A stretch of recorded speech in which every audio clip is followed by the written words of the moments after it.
3월 9일 수요일 새벽 예배를 하나님 앞에 드리도록 하겠습니다. 먼저 사도신경 신앙 고백드립니다. 전능하사 천지를 만드신 하나님 아버지를 내가 믿사오며 그의 외아들 우리 주 예수 그리스도를 믿사오니 이는 성령으로 잉태하사 동정녀 마리아에게 나시고 본디오 빌라도에게 고난을 받으사 십자가에 못 박혀 죽으시고 장사한 지 사흘 만에 죽은 자 가운데서 다시 살아나시며 하늘에 오르사 전능하신 하나님 우편에 앉아 계시다가 저희로서 산 자와 죽은 자를 심판하러 오시리라. 성령을 믿사오며 거룩한 공회와 성도와 서로 교통하는 것과 죄를 사하여 주시는 것과 몸이 다시 사는 것과 영원히 사는 것을 믿사옵나이다. 아멘. 자, 오늘 이 새벽에 보신 말씀입니다. 이 새벽에 보신 말씀은요, 레위기서 4장 25절에서 7장 7절까지의 말씀입니다. 레위기서 4장 25절에서 7장 7절까지의 말씀. 먼저 말씀 읽고 들어오도록 하겠습니다. 정지 버튼 눌러주세요. 자, 말씀 다 읽으셨으면 오늘 본문 말씀 보도록 하겠습니다. 오늘 본문 말씀은 레위기서 6장 24절에서 30절까지의 말씀입니다. 레위기서 6장 24절에서 30절까지의 말씀 제가 봉독해 드리도록 하겠습니다. 여호와께서 모세에게 말씀하여 이르시되 아론과 그의 아들들에게 말하여 이르라. 속죄제의 규례는 이러하니라. 속죄제 제물은 지극히 거룩하니 여호와 앞 번제물을 잡는 곳에서 그 속죄제 제물을 잡을 것이요 죄를 위하여 제사를 드리는 제사장이 그것을 먹되 곧 회막들 거룩한 곳에서 먹을 것이며 그 고기에 접촉하는 모든 자는 거룩할 것이며 그 피가 어떤 옷에든지 묻었으면 묻은 그것을 거룩한 곳에서 빨 것이요 그 고기를 토기에 삶았으면 그 그릇을 깨트릴 것이요 유기에 삶았으면 그 그릇을 닦고 물에 씻을 것이며 제사장인 남자는 모든 그것을 먹을지니 그것은 지극히 거룩하니라. 그러나 피를 가지고 회막에 들어가 성소에서 속죄하게 한 속죄제 제물의 고기는 먹지 못할지니 불사를 지니라. 아멘. 자, 오늘 말씀을 통해서 죄를 사하기 위한 조건이라는 말씀 주제로 말씀을 나눠보고자 합니다. 앞에서 제사에 대한 일반적 규례에 대해서 봤죠. 번제, 소제, 화목제, 그 다음에 속죄제, 속건제 이렇게 순서대로 서술하고 있었던 모습을 봅니다. 하지만 제사장을 위한 규례가 그 다음에 나오는데 6장 8절부터 해서 7장 36절까지 나오는데 여기에 순서는 조금 다르게 되어 있습니다. 번제와 소제와 속죄제와 속건제와 화목제 순서로 서술되어 있는 것을 볼 수 있습니다. 제사장들을 위한 규례는요, 제사장의 입장에서 간단한 것부터 복잡한 것의 순서대로 나열하기 위해 그렇게 된 것으로 보입니다. 이스라엘 제사장들이 그 백성들 앞에서 한 일은요, 바로 하나님을 대리하는 일이었습니다. 결국 그들이 행하는 모습을 보고 백성들은 하나님이 어떤 분이신가를 깨달을 수 있었던 것이죠. 그 백성의 죄에 속하는 속죄제에 드릴 때에 그 규례 역시 소제와 마찬가지로 제사장에게 하나님을 대리할 것을 요구하고 있습니다. 24절에서 27절의 말씀까지는 속죄제를 드릴 때 어떻게 해야 하는가에 대한 가르침이 기록되어 있습니다. 속죄제를 드릴 때 어느 부분은 태우고 어느 부분은 제사장들에게 돌리는가에 대한 일반 규례를 4장 1절에서 5장 13절에 서술하고 있습니다. 이 속죄제에서는요, 그 내장 지방과 콩팥과 관의 거풀만 태우게 되어 있었습니다. 여기서 그 나머지 부분은 어떻게 해야 하는가에 대한 가르침이죠. 속죄제 제물은 지극히 거룩한 것이었습니다. 거룩하다라는 말에는 위험하다는 의미가 포함되어 있습니다. 그러므로 그 고기를 함부로 다룰 수 없었다라는 뜻이죠. 그렇기에 속죄제를 드려진 그 고기는 제사장이 성소 안에서만 먹어야만 했습니다. 또한 그 고기에 접촉됐던 모든 사람은 거룩해야 된다라고 이야기를 하고 있죠.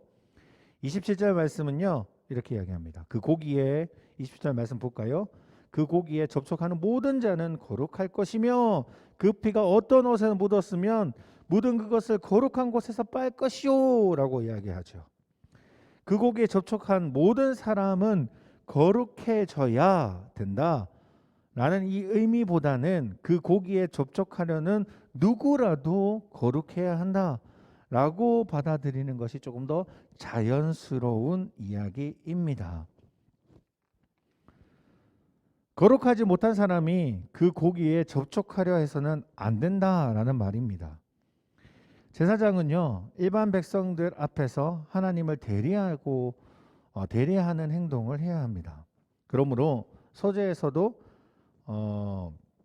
하나님을 대신해서 그 소제물을 먹음으로 하나님께서 그들이 선물을 받으셨다라는 것을 선포한다라고 말씀해서 봤죠. 속죄제에서도요, 역시 하나님을 대신하여 그 속죄 제물을 먹음으로써 하나님께서 그 죄의 대가를 받으셨다라고 선포하게 되는 것입니다. 자, 27절에서 30절 말씀은요. 여기서 좀 주의해야 될 점은 속죄 제물은 거룩하다라고 선포되어 있지만 또한 죄로 오염됐다라는 특성을 갖습니다.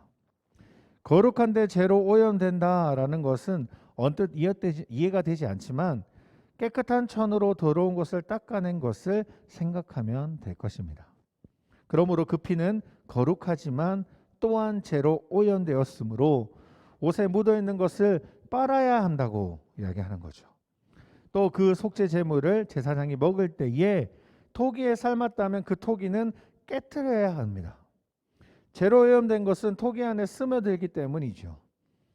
유기 즉 녹그릇의 경우는 깰 수 있는 것이 아니기에 물로 깨끗하게 씻어야 된다라고 말씀합니다. 이유는 제사장이 먹은 그 속죄 제물의 고기도 역시 죄로 오염되었다 보아야 하기 때문입니다. 나의 죄를 대신해서 그 동물에게 죄를 덮어 씌운 거기 때문에 그 동물 자체가 죄로서 더럽다, 오염되어 있다라는 의미를 갖고 있기 때문입니다. 그러나 제사장은요, 하나님을 대신하는 자로서 거룩하기에 그 죄로 오염된 것을 먹어 없앨 수 있다라고 여겨졌습니다. 아까도 이야기했지만 하나님이 대신하는 것이 제사장이었고 제사장은 하나님이 대신하는 거였기 때문에 그들이 죄를 속죄했다라는 의미로 그 음식을 먹을 수가 있었던 것이죠. 그러나 그 피를 회막에 들어가서 속죄했을 경우 즉 제사장 자신의 죄나 또는 이스라엘 백성의 전체 죄를 대신해서 지었던 속죄제 그 수송화제는 그런 경우에는 그 고기를 먹지 못했다, 먹을 수가 없었다라고 합니다. 그렇다고 그렇다고 제단에 드릴 수도 없고 또한 진영 바깥에 가지고 나가 태워야만 했습니다. 왜냐하면 이 제사의 경우에는 제사장 자신의 죄가 포함되어 있고 또한 온 회중의 죄이므로 자신의 죄도 그 안에 포함되어 있다라는 사실을 알 수 있죠. 그러니까 자신의 죄 또한 포함되어 있는 그 속죄물을 자신이 먹을 수는 없던 겁니다. 그래서 그것은 밖에 나가서 모두 태워버렸다라고 이야기를 하고 있는 것이죠.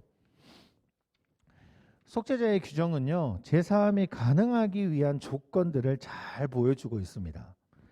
무엇보다 죄인이 죄를 사해 줄 수 없고 자기 죄를 자기가 사할 수가 없다라는 거죠. 또한 거룩하지 않으면 죄를 사할 수도 없습니다. 더러운 걸레로 더러운 것을 닦는 것은 무의미한 것과 같죠.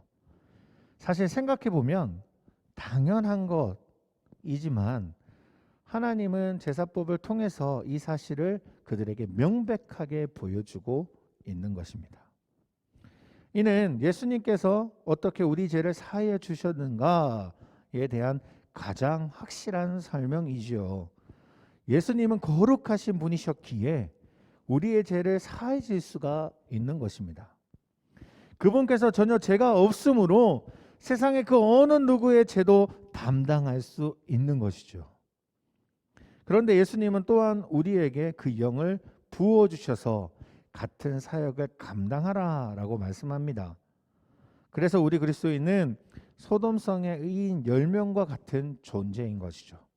거룩한 시빈이 있어야 하나님께서 그를 그 유황불을 퍼붓지 않으시고 그 죄를 참으시기 때문입니다. 만약 우리가 세상과 똑같아진다면 세상의 심판을 면할 수가 없을 겁니다. 그들의 죄악에 속한 거룩한 존재가 있을 수 없기 때문이지요. 세상의 복을 받을 수 있는 유일한 길은 거룩한 자들의 축복하는 것입니다. 오로지 예수 그리스도를 통해서 깨끗함을 받은 존재들, 그런 그리스도인들만이 우리가 구원의 역사를 이룰 수 있다는 거죠. 우리의 스스로 무언가를 해보겠다, 우리의 스스로 구원을 이루겠다 할 수 있는 존재가 우리는 아니라는 겁니다. 이유는 한 가지죠. 죄가 우리 가운데 있기 때문에. 그 죄가 있는 자는 하나님 앞에 가까이 갈 수도 없을 뿐더러 구원받을 수도 없습니다. 그렇기 때문에 우리가 오로지 바라볼 수 있는 것은 다시요. 우리가 아니라 예수 그리스도의 그 깨끗한 피로 씻음 받은 자들만 우리가 구원을 받을 수 있다는 사실을 기억했으면 좋겠습니다. 오늘 우리가 보여주고 있는 이 레위기서는요, 어떻게 보면 너무 지겹고 너무나도 재미가 없는 부분이긴 합니다. 어떻게 제사를 드려야 되고, 제사를 어떤 방식으로 해야 되고, 어떤 사람들이어야 되고, 어떻게 해야 되는지 그 방식과 제사법이 되어 있기 때문에 너무너무 재미없는 이야기지만, 한 가지 확실한 것은 무엇이냐면 이 레위기를 통해서 예수 그리스도를 바라봐야 되고, 오로지 예수 그리스도만 우리를 구원하실 수 있는 그 확신, 구원에 대한 확신을 얻을 수 있는 것이 바로 이 레위기입니다. 꼭 기억하십시오. 다른 어떤 것으로는 아무것도 되면, 아무리 내가 좋게 살고 깨끗하게 살고 도덕적이라 산다 할지라도 예수 그리스도만 우리를 완전한 죄에서 회복시킬 수 있는 분이라는 사실, 오로지 예수 그리스도 통해서 우리가 구원받을 수 있다는 그 사실을 오늘 이 아침에 꼭 기억할 수 있기를 원하며, 오늘 하루 살아가면서 예수 그리스도와 함께하는 삶을 살아갈 수 있는 자들이 되기를 소원합니다. 기도하겠습니다. 하나님 아버지, 감사합니다. 우리가 오늘 속죄제에 대한 부분을 살펴봅니다. 속죄제를 드릴 수 있었던 이유는 우리의 죄악을 대신해서 그 동물들을 죽임으로, 제사를 드림으로써 우리의 죄를 깨끗하게 씻음 받을 수 있는 예배의 방법이지요. 그 말은 곧 예수 그리스도를 통해서만 우리가 구원받을 수 있다는 사실을 알 수 있는 시간들입니다. 오늘 이 새벽에 우리가 기도하며 나아갈 때요, 하나님 정말 예수 그리스도를 통해서 우리가 구원받은 자로, 그러면 예수 그리스도를 믿음으로써 우리가 기쁨을 누릴 수 있는 이 사실을 꼭 기억했으면 합니다. 그리고 오늘 하루 살아갈 때에도 하나님의 말씀 가운데, 그리고 예수님의 인도하심 가운데, 예수님을 사랑하는 그 마음 가운데 살아갈 수 있는 믿음의 자녀들이 될 수 있도록 주님이 축복하여 주시옵소서. 이 새벽에 무릎 꿇고 기도하고 나아갈 때에 하나님 기도 소리를 들으실 줄 믿사오며 응답해 주실 줄 믿사오며 예수 그리스도의 이름으로 기도드립니다. 아멘. 하늘에 계신 우리 아버지여, 이름이 거룩히 여김을 받으시오며 나라의 마옵시오며 뜻이 하늘에서 이룬 것 같이 땅에서도 이루어지리다. 오늘날 우리에게 일용할 양식을 주옵시고 우리가 우리에게 죄 지은 자를 사하여 준 것 같이 우리의 죄를 사하여 주옵시고 우리를 시험에 들게 하지 마옵시며 다만 악에서 구하옵소서. 대개 나라와 건세와 영광이 아버지께 영원히 있사옵나이다. 아멘.